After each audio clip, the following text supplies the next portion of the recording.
Hello students, मैं Vijay Singh Yadav, Vijay education academy founder director and the maths faculty.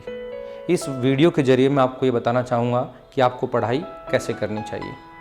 तो सबसे important है किसी भी काम को करने के लिए कि भाई पढ़ाई कर रहे हैं तो उसके लिए आपको विल होनी चाहिए, आपका डिज़ायर होना चाहिए, और क्यों पढ़ाई कर रहे हैं इसके लिए रीज़न होना चाहिए आपको। तो सबसे पहले विल जो है वो बहुत पावरफुल होनी चाहिए। अगर आपकी विल बहुत पावरफुल है तो स्किल्स अपने आप आ जाएंगी, ऑटोमेटिकली आ जाएंगी। तो अगर आपको ये करना है कि मुझे पढ़ाई करनी है, मुझे स्कोर करना है, मुझे एग्ज़ाम क्रैक करना है, तो अगर ये विल आप में बहुत पावरफुल है तो धीरे धीरे आप मेहनत करते जाएंगे तो आपको स्किल्स भी आपकी डेवलप होती जाएंगी। तो अब मैं आपको बताना चाहता हूँ कि आप कैसे एग्ज़ाम के प्रिपरेशन कर सकते हैं। सबसे पहला पॉइंट मैं आपको बताना चाहूँगा कि आपका जो होना चाहिए स्मार्ट स्टडी प्लान होना चाहिए डेली का। अब उसको मैं एग्जाम्पल से रिलेट बताऊँगा कि आपका जो प्लान है वो स्मार्ट कैसे हो सकता है, वो मैं आपको बताना चाहूँगा। तो सबसे पहला जो पॉइंट आता है कि भाई अपन कैसे सोचेंगे, तो मैं आपको इसका एक एग्जाम्पल बताना चाहूँगा। जैसे आपने डिसाइड किया कि मैं आज जो है मैथमेटिक्स के अंदर जो है वेक्टर कंप्लीट करूँगा, मैं जो है फिजिक्स के अंदर ये वाला कंप्लीट करूँगा इलेक्ट्रिसिटी, और केमिस्ट्री के अंदर मुझे जीओसी कंप्लीट करूँगा। जैसे आप पीसीएम के स्टूडेंट हैं तो पीसीएम वाले स्टूडेंट ने फिजिक्स, केमिस्ट्री और मैथमेटिक्स का ये प्लान किया कि मुझे आज इस दिन में ये टॉपिक ख़त्म करूँगा। तो बेटा ये जो प्लान है वो बहुत स्मार्ट है। वो कैसे है कि स्मार्ट का मेरा कहने का मतलब ये है कि आपने टॉपिक भी एक एक सेलेक्ट किए हैं, आप ये अचीवेबल भी हैं, ये रियलिस्टिक भी हैं कि भाई आप इनको आज ख़त्म कर सकते हैं। आपने दो तीन टॉपिक नहीं लिए, आपने कम ही टॉपिक्स लिए हैं, तो ये फिनिश होने का है। और टाइम बाउंड भी है इसके अंदर कि मैं इसको आज ही फिनिश करूँगा, और ये पूरे आज फिनिश कर देंगे तो ये अचीवेबल भी हो जाएगा। इस वर्ड के अंदर जो स्मार्ट वर्ड है उसके अंदर मेरे सारे जो चीज़ें हैं वो सब आ गई हैं। तो आप ज़रा उसको ढंग से समझेंगे तो आपको पता चल जाएगा कि स्मार्ट प्लानिंग कैसी होती है। अब हम जो है अपने सेकंड पॉइंट को डिस्कस करते हैं कि सेकंड पॉइंट में अपन ने क्या चीज़ डाला है।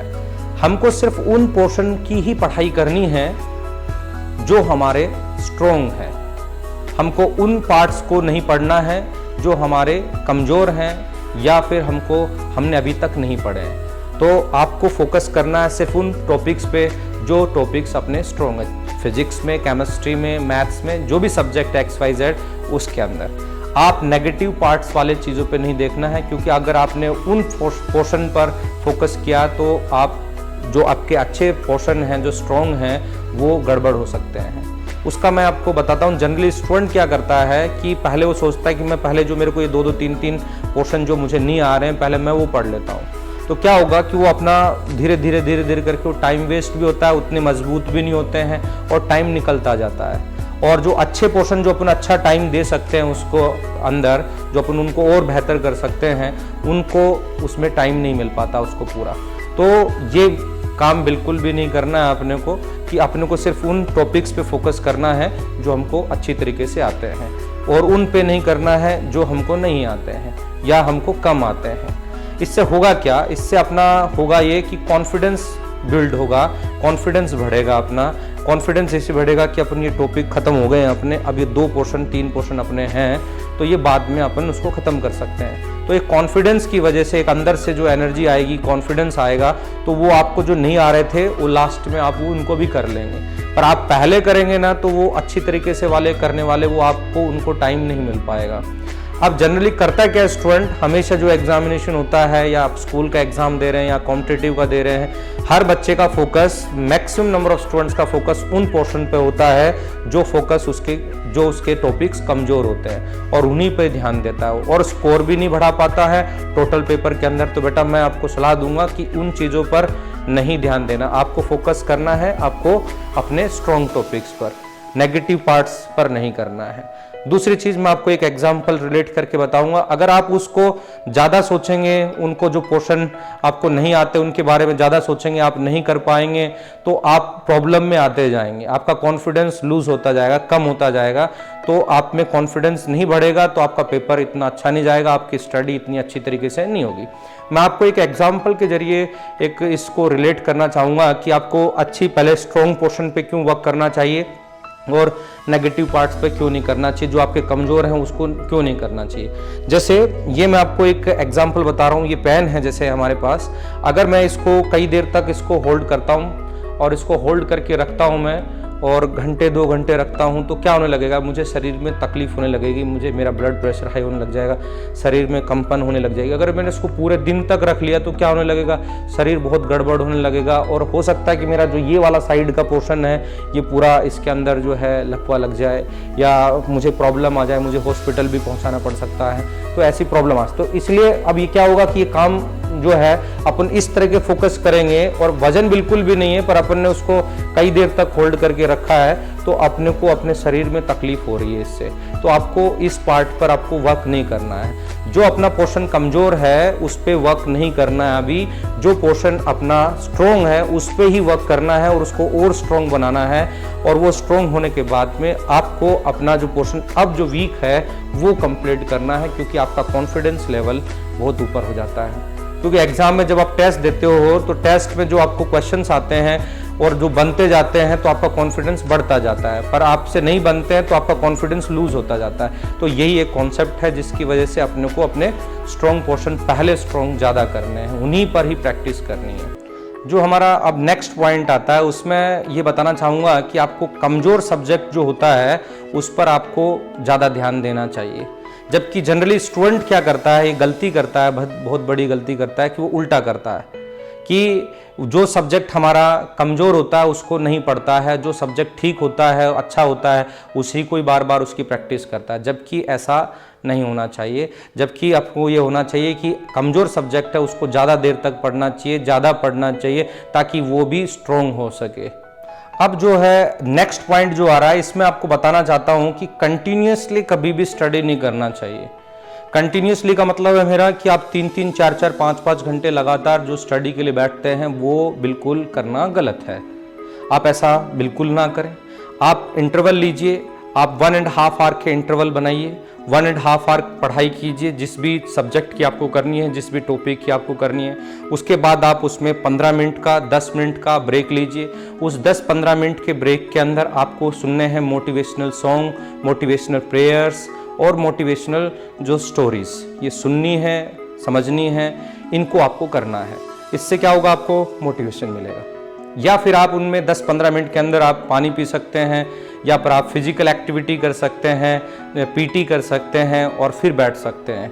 तो इस चीज़ का आप ध्यान रख सकते हैं। पर आपको ये बिल्कुल नहीं करना है कि लगातार पढ़ना है। पर आपको जब 1.5 घंटे के आर के बाद पढ़ोगे, उठ के खड़े होंगे और 10-15 मिनट में आप मोटिवेशनल सॉन्ग सुनोगे जो विजय एजुकेशन एकेडमी की वेबसाइट पर डाल दिया गया है, तो आप जरा देखें उसको। उसमें जब उस मोटिवेशनल सॉन्ग को सुनोगे तो आप में फुल एनर्जी फिर से आ जाएगी, जो माइंड को आपको फिर से चार्ज कर देगी और आपको फील ही नहीं होगा कि मैंने पहले 1-1.5 घंटे पहले पढ़ाई करी थी। तो आप इस चीज़ का बिल्कुल ध्यान रखिए और अब मोटिवेशनल सॉन्ग सुनिए और 1.5 घंटे का आप इंटरवल बनाइए ताकि आपका टाइम वेस्ट ना हो। ज़्यादा देर पढ़ाई करने से क्या होगा कि अपना मन जो होगा अपन वो पढ़ाई में मन नहीं लगेगा ज़्यादा देर तक। 4-5 घंटे पढ़ोगे फिर उसके बाद आपके बाकी के आवर्स जो है ना वो खराब हो जाएंगे। तो इस बात को आप बिल्कुल ध्यान रखें कि इस तरीके से आपको पढ़ना है। 1.5 घंटे की पढ़ाई कीजिए, 10 मिनट का 15 मिनट का ब्रेक लीजिए, उसमें मोटिवेशनल सॉन्ग सुनिए, मोटिवेशनल प्रेयर्स सुनिए और मोटिवेशनल स्टोरीज पढ़िए और मोटिवेशनल स्टोरीज सुनिए। तो कंडीशन क्या है कि आप ऐसा कीजिए और उस स्टोरीज का और वो क्या समझाना चाहता है उसका हर एक का मीनिंग आपको समझ में आना चाहिए जिससे आपको मोटिवेशन मिल सके। तो इस चीज़ का आप बिल्कुल ध्यान रखिए। अब मैं आपको नेक्स्ट पॉइंट में बताना चाहता हूँ कि आपको मैथमेटिक्स जैसे सब्जेक्ट है उसमें कैसे पढ़ना चाहिए। तो मैथमेटिक्स जैसे आपने करा और उसका पढ़ाई स्टार्ट किया तो सबसे पहले जो भी चैप्टर आप पढ़ रहे हैं उसके पहले फार्मूले लर्न होने चाहिए आपको। उसकी थ्योरी में जो जो पार्ट में लिखा हुआ है वो आपको समझ में आना चाहिए। उसके बाद आप जो है पूरा लर्न हो जाए एक बार, तो आपको एक बार लिख के देखना चाहिए कि मैंने कौन कौन से फार्मूले लर्न किए हैं, मुझे आते भी हैं कि नहीं आते हैं। तो आपको ये आपको करना है सबसे पहले। उसके बाद क्या करना है, आपको जो क्वेश्चंस आपके पास हैं, जब आप क्वेश्चन सोल्व करने के लिए बैठते हैं तो आपको करना क्या है अब कि आप जब से क्वेश्चन सेलेक्ट कर लिए कि मुझे इस पोर्शन में इतने क्वेश्चंस करने हैं, तो जो क्वेश्चन आप खुद इंडिपेंडेंटली खुद से लगा पाते हैं उस पर टिक मार्क कर दीजिए कि मेरे से इंडिपेंडेंटली हो गया। और जो ऐसे क्वेश्चन जो आपसे नहीं बन पाते हैं या आप किसी की सॉल्यूशन का हेल्प लेते हैं या टीचर की हेल्प लेते हैं या दोस्त की हेल्प लेते हैं या पेरेंट्स की हेल्प लेते हैं, आप जिसकी भी हेल्प लेते हैं उन क्वेश्चन को आपको गोल मार्क कर देना है या फिर ऐसे साइन लगा देना है जिससे आपको समझ में आ जाए कि ये क्वेश्चंस मैंने पूछ के किया है, किसी की मदद से किया है, किसी की हेल्प से किया है। तो ये चीज़ आप जरा ध्यान रखें। और उसके बाद इससे क्या होगा कि हमको उन वो क्वेश्चंस मिल जाएंगे जो एग्ज़ाम के टाइम में, क्योंकि एग्ज़ाम के टाइम में अपने पास टाइम बहुत कम होता है उस पूरे पोर्शन को पढ़ने के लिए, पूरी बुक पढ़ने के लिए। तो हम उन पॉइंट्स पर फोकस करेंगे, उन क्वेश्चंस पे फोकस करेंगे जो हमारे से फर्स्ट अटैम्प्ट में नहीं बने थे, जो हमने टीचर से पूछे थे, दोस्त से पूछे थे। ये वाले पोर्शन पर आपको वर्क करना है। इससे आपका कॉन्फिडेंस बढ़ेगा और अच्छा एग्ज़ाम में आप परफॉर्म कर पाएंगे। तो ये पॉइंट बहुत ध्यान से समझना बेटा। ये वो वाला पॉइंट है जिसने इस पॉइंट को करके अपने मार्क्स को हमेशा बढ़ाया है।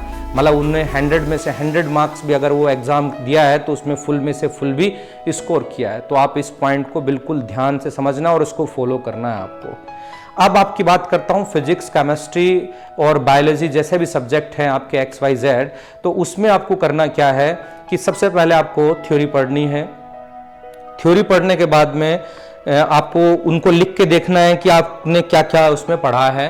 तो आपको पूरा क्लियर हो जाएगा कि कौन सी पॉइंट मुझे आए हैं, कौन से नहीं आए हैं। आपको तुरंत लिखना है उस वक्त जब आप पढ़ लेते हैं, उसके बाद बंद करके बिना देखे लिखना है।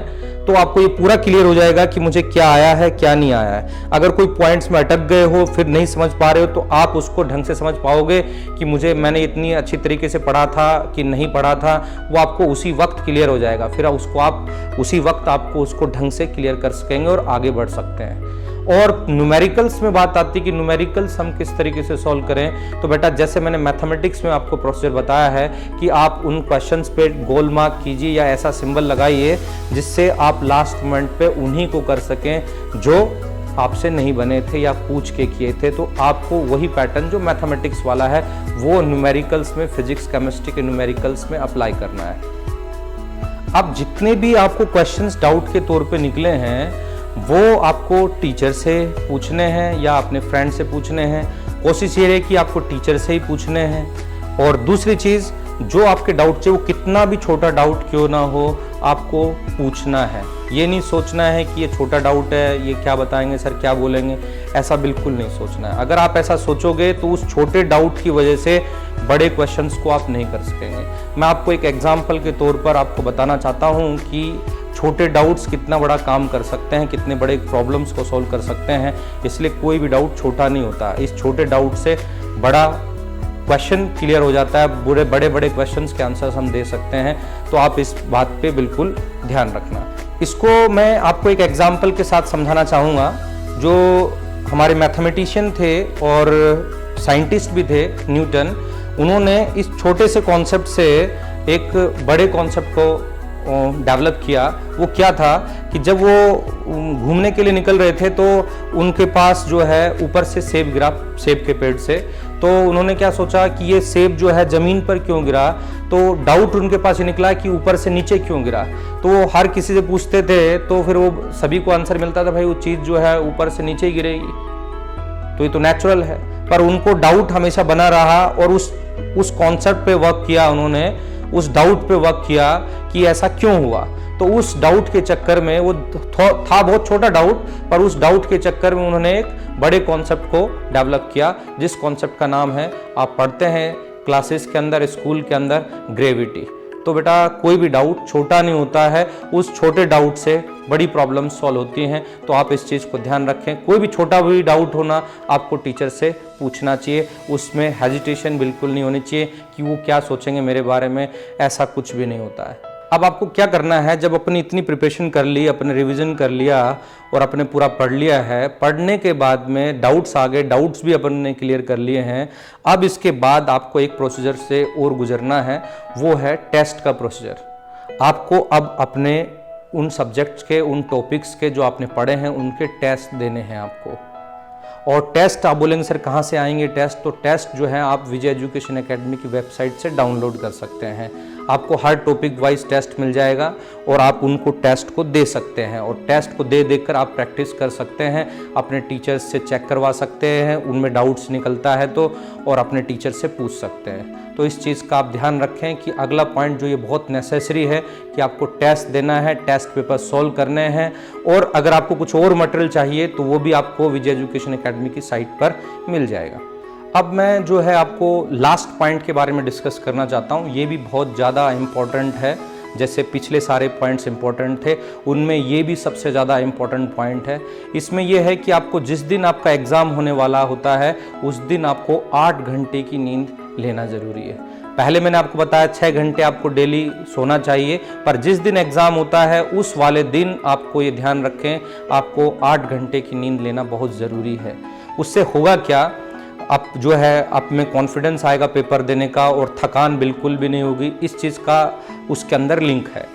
अब और क्या चीज़ करनी है आपको, उस दिन आपको हमें ये नहीं सोचना है कि मुझे कौन कौन से टॉपिक्स मेरे छूट गए हैं, आपको ये सोचना है कि मुझे इतने टॉपिक्स आते हैं। उन टॉपिक्स के बारे में सोचना है जो टॉपिक्स आपको आते हैं, उन टॉपिक्स के बारे में बिल्कुल भी ध्यान नहीं देना है और उन टॉपिक्स को उस दिन बिल्कुल नहीं पढ़ना है जो आपको नहीं आते हैं। अगर आप ऐसा करेंगे तो आपका कॉन्फिडेंस लेवल गिर जाएगा, जिससे पेपर गड़बड़ जाने के चांसेस ज़्यादा हैं। तो आप इस चीज़ का ध्यान रखें, उस दिन आपको 8 घंटे सोना है और आपको बिल्कुल नहीं पढ़ना है, सुबह उठ के बिल्कुल नहीं पढ़ना है, आपको सोने पर वर्क करना है। जो पढ़ना आपको रात में पढ़ लिया, आपने जितने घंटे पढ़ लिए उस एग्ज़ाम से पहले उतना पढ़ लिया, पर उस दिन आपको 8 घंटे सोना है। इस चीज़ के आप विशेष ध्यान रखें। और दूसरा, पॉजिटिव थिंकिंग रखनी है आपको, सिर्फ उन टॉपिक्स पे ध्यान रखना जो आपको अच्छी तरीके से आते हैं पेपर के अंदर, और उन पे नहीं देखना है जो आपको नहीं आते हैं, क्योंकि कॉन्फिडेंस लेवल आपका उसमें गिरेगा। तो इस चीज़ का ध्यान रखना, और ये बहुत ज़रूरी है हमारा कॉन्फिडेंस लेवल ऊपर रहे। नीचे गिरेगा तो पेपर गड़बड़ होने के चांसेस ज़्यादा हैं। अब मैंने जो इस वीडियो के अंदर जितने भी पॉइंट्स आपको पहले बताए हैं, अगर आप उनको पूरा कंप्लीटली ढंग से फॉलो करते हैं आपको 100% उसका बेनिफिट मिलेगा, पूरा कंप्लीटली फ़ायदा होगा और आप में बिल्कुल चेंज आएगा, आपके कॉन्फिडेंस लेवल में चेंज होगा, आपका कॉन्फिडेंस लेवल बहुत बढ़ेगा।